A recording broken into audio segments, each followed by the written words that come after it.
Hello everyone. Today we are going to touch quickly on Vanguard, what makes the class strong, what its weaknesses are, and what the best builds are for the class. Very quickly, class strength. There's one major reason you'd want to pick Vanguard. It's going to be its tankiness. So the contested HP regen from your passive. If you don't know, Vanguard's passive is get 50% more HP back when trading. That's something that's very noticeable compared to other characters, makes you very tanky. The flat HP regen you have access to as well. Vanguard has access to some of the best healing perks in the game through Unmatched Steel, the one that gives you HP back when you execute Extremist. I think that the whole community knows that perk by now. The other perk would be Adrenaline Rush, so the 5% when you execute Majoris. And last but not least, when it comes to tankiness, Vanguard also has access to a lot of armor generation through the use of Grapple. That will actually give you some armor back on the prestige perk. Killing stuff, that's also a prestige perk that will generate armor every 15 seconds. And usually you'll be running block weapons on Vanguard. We'll touch over that as well. That's an extra source of armor generation. So main strength, tankiness. I'll add mobility as well, as grapple also allows you to reposition. That mobility comes with iframes, so basically when you grapple you cannot be damaged, which is basically just extra tankiness as well. You have an on-demand button for tankiness. So that's for the strength of the class. Its main weaknesses are going to be its kill speed. Vanguard's damage output is not the best in comparison to other classes, and his ammo economy. Most Vanguard builds do not have a good way of handling ammo economy well, realistically, and that's going to be a major weakness.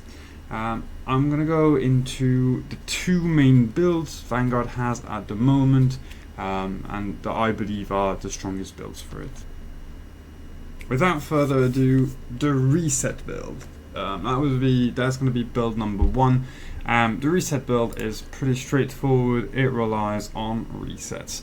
So I'll go over the perk choice really quickly. Upper hand must have for anything that will play any extended fight in melee, and I would never go on anything other than an upper hand in this column. The fact that you cannot get staggered is just way too strong. At least it reduces stagger values to you, so it's incredibly strong. Always run it. Conviction, you're going to be cycling a lot of armor as Vanguard, mainly, as I said, due to your armor generation you're trading. Conviction will have a very high uptime, and it's just a lot of tankiness that you actually notice as well. Great perk to have. Consecutive execution, I'm pretty sure everyone knows that one. Equipment regen, very strong perk, always run it.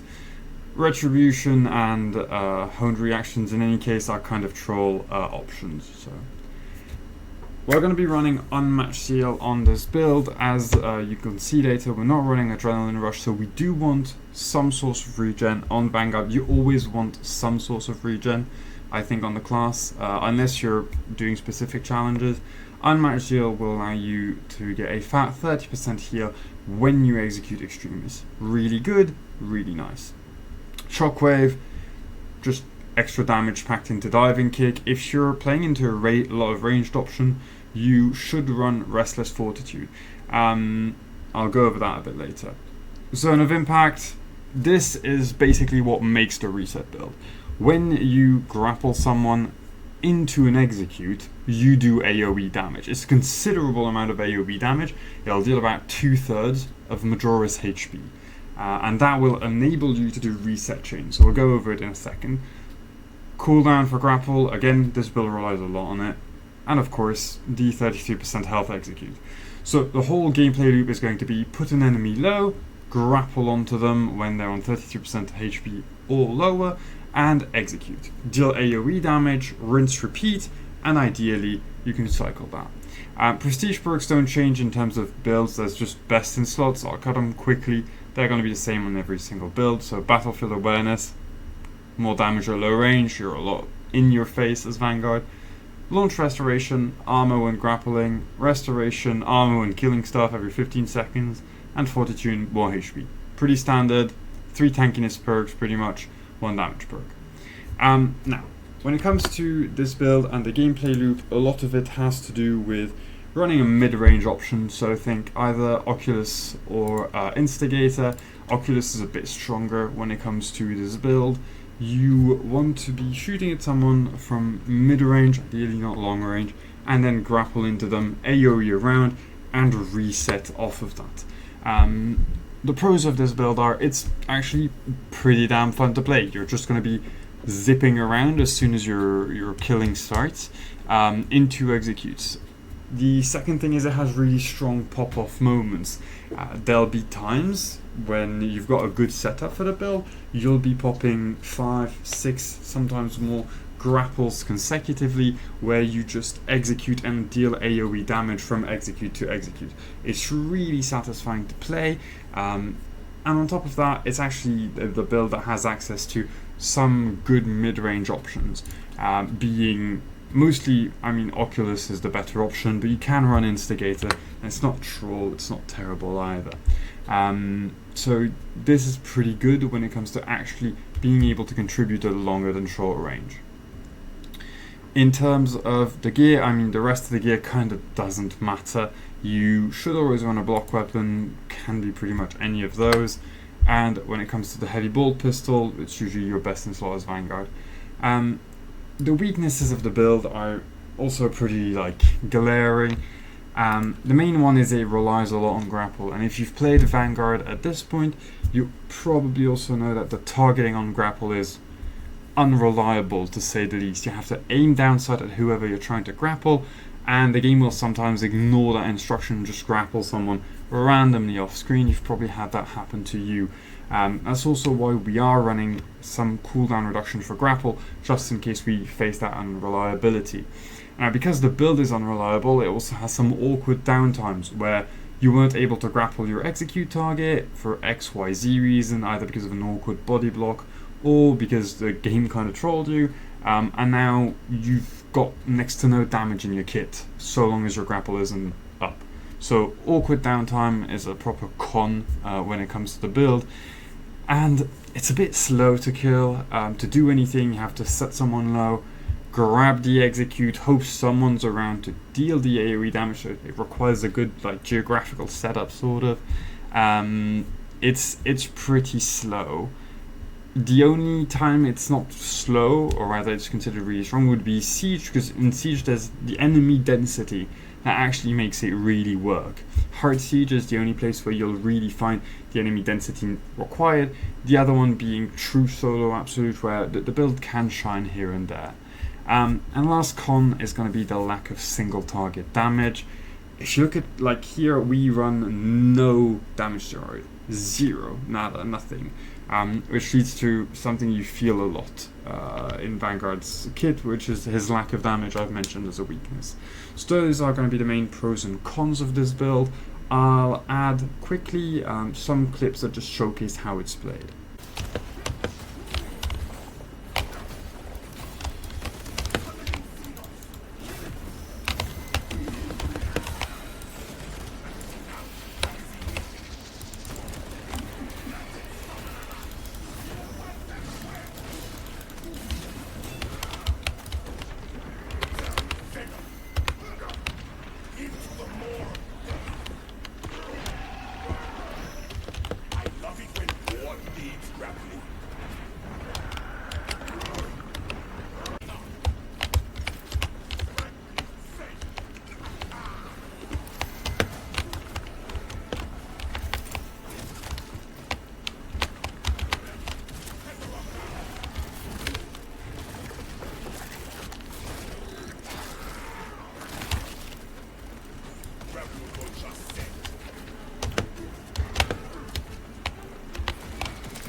going straight into the second build, so I've covered that one in a separate video before. I call it Stat Check Vanguard.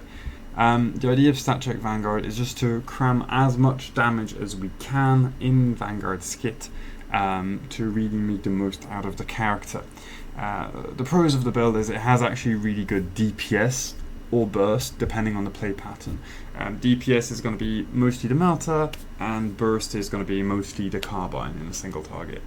And that leaves you with either really good single target damage or just very good cleave, depending on which option you run. Again, carbine for single target and melter for cleave. It's also a very fast-paced gameplay. It's kind of relentless with a high skill ceiling. You've got a lot of aggressive options when running that build, especially the melter variant. That makes it a lot of fun to play. And also, the melter variant has access to a good ammo economy. The main reason being this: you will be running in your perk trees this perk, Magazine Restoration, which means when your health drops below 30%, you restore a magazine. And you can do that every 30 seconds. And it's very easy as Vanguard to rubber band your HP on this build. So what changed compared to the last one? Firstly, again controversial, but we drop unmatched heal. We want melee champion for the 15% melee damage coupled with a block weapon. You really feel it. It really helps hitting breakpoints for one-shotting. Second thing, tip of the spear. Pretty simple. Grapple someone, kick them in the face, they take more range damage for 15 seconds. Really good on carbine, pretty damn good on melter. This is also a debuff, so it applies team-wide. Your whole team deals 15% extra damage to whoever you're targeting.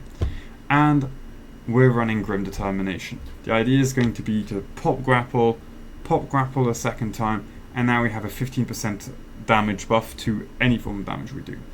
This, coupled with melee champion, is going to allow us to hit like very nice damage numbers that Vanguard doesn't really see outside of this build. And then we have Adrenaline Rush. For those who don't know, Adrenaline Rush doesn't require you to grab executes.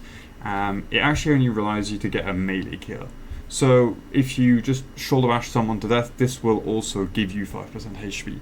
And that allows you to play at a faster pace than grabbing executes. The cons of this build are mostly going to be, one, it's kind of hard to play efficiently. The build scales a lot with your game knowledge and how good your hands are. i.e., the better you are, the better the results, but it is a bit punishing. You need to be really aware of how much you're allowed to trade, because this build relies a lot on trading, sometimes into multiple enemies at the same time, and how much damage you dish out. So you also need to have a good knowledge of, okay, how quickly does stuff die when I hit them with this build. The other weakness it has is its lack of good range options. You are mostly running melter rifle or bolt carbine. And honestly, your range options are going to come from the bolt pistol specifically, which is pretty good actually at giving you good CHP from range, especially on hipfire. It's great against Zoans, it's great against Neuros, and it's going to feed you CHP from range. The other one is heavy bolt pistol, but those are going to be your only range options. And the second one is, when it comes to survivability, well, again, we're no longer running on match heal. We are relying on the 5% heal from Majora's. So, if your gameplay does not allow you to sustain off the 5% heal consistently, then obviously that build is just going to struggle for you, because you're not hitting the survivability required. That usually is fixed by just honestly playing better and knowing better when you can trade, what will yield you an execute, what will not, etc. Those are the two strongest Vanguard builds, so I'll add some gameplay as well for this one, though you've probably seen it in separate videos.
Quick finishing words regarding Vanguard. It is currently, I think, probably the weakest class in the game if you're looking at damage output, and realistically, damage output is kind of what makes a class strong or not.